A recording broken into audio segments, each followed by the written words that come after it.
কালকে দেবদা বলছিল যে তখন নাকি দেবদা বলেছিল, তুমি দেবদাকে বলেছিলে যে কমার্শিয়াল ছবি বানানো হোক, অ্যান্ড দেবদা সেড যে না এটাই ফিউচার।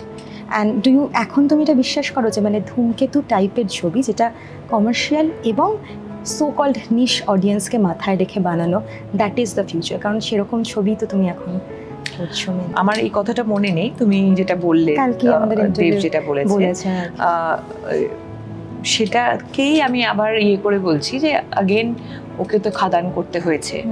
সো সব রকমের ছবি, সব রকমের মাল মশলাই দরকার বোধহয়। হ্যাঁ, মানে কোনো কিছুই মানে পার্মানেন্ট নয়, সব কিছুই আমাদের এখানে তো আরোই বেশি যে এভরি টাইম ট্রাই করে যেতে হবে, নতুনত্ব, মানুষ নতুনত্ব খোঁজে, আর কিছুই না।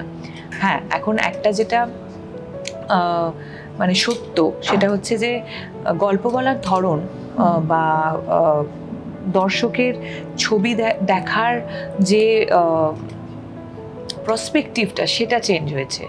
এখন যদি আমি মনে করি চ্যালেঞ্জের মতো বা পরাজয়ের মতো একটা সিনেমা বানাবো এবং চলবে, সেটা কিন্তু হবে না। এখনকার মতো করেই একটা কমার্শিয়াল ছবি বানাতে হবে এবং সেটা চলবে।